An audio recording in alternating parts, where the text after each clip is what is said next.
لن تنس أمريكا ولا أذنابها ضحكاتنا والبرج يقذف نارا كنا نقدم بالسيوف صدورنا لم نخش يوما غاشيا. There was a woman called Mashitat Fir'aun. She was a woman who was the hairdresser of Fir'aun's daughter, Pharaoh, who said, "Ma alimtu lakum min ilahin ghayri." I did not know any God but me.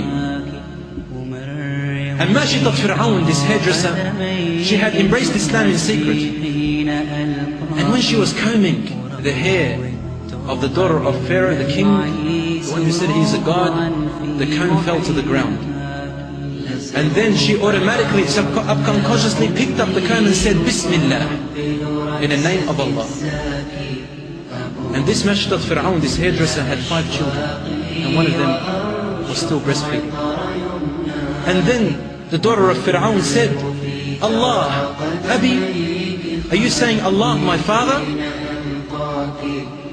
And she said, "No, Allah, the father of Allah, the God of your father and yourself and me." And she became angry. She went to her father and said to him, "Father, this woman worships another God beside you." He said, "What? She know another God beside me? Who is there? Call her to me." And they called her to him. And then she came and stood, a woman, brothers and sisters, in front of this great Pharaoh. And he said to her, "Who is your God?" And she said, "Allah is my Lord." He said, "Who is Allah?" She said, "Allah, Rabbi wa Rabbuk." Allah is my God and yours. Yes, when she was cornered and put in the place, when she had to answer, she answered. She answered. This is how the state of the mu'mins in the past and present are. When they said, "Rabbi Allah," Allah is my Lord, they were tortured. But we don't care, because we know what we are heading towards. We know who our Lord is, and we say what we believe. We are not liars. She said, "Allahu Rabbi wa Rabbuk." And they said, "What? Bring the chains." They brought the chains. They began to punish her and whip her. "Who is your Lord?" And she would say, "Allahu Rabbi wa Rabbuk." And so he ordered for them to bring a large container.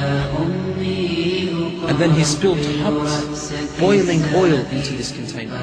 Large container. Like a swimming pool.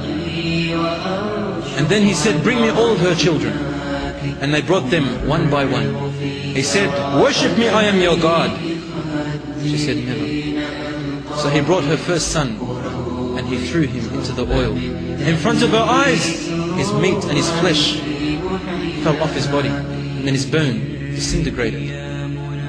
Then they brought her next son, and she was firm, Allahu Akbar. And they burnt him. She could not stop him. And then her third, and then her fourth. Then finally her fifth, he was on her arm. And she was about to pull back. She was about to pull back in front of the eyes of all the people. When all of a sudden, and this is the hadith of the Prophet sallallahu alaihi wasallam, he said, when all of a sudden Allah subhanahu wa ta'ala from above 7 skies made her child, her infant, speak while he was in the cradle. And he said, "Isbiri ya ummati, isbiri ya ummi, isbiri ya ummi, innaki ala al-haq."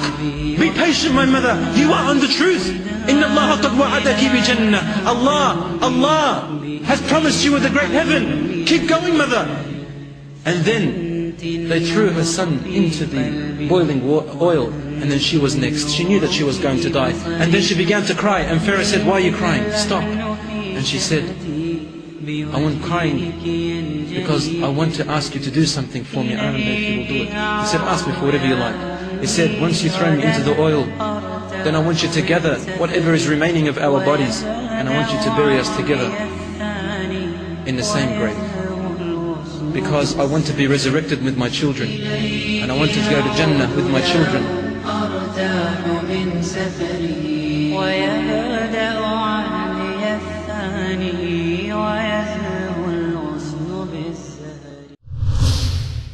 كنتم خير أمة أخرجت للناس تأمرون بالمعروف وتنهون عن المنكر وتؤمنون بالله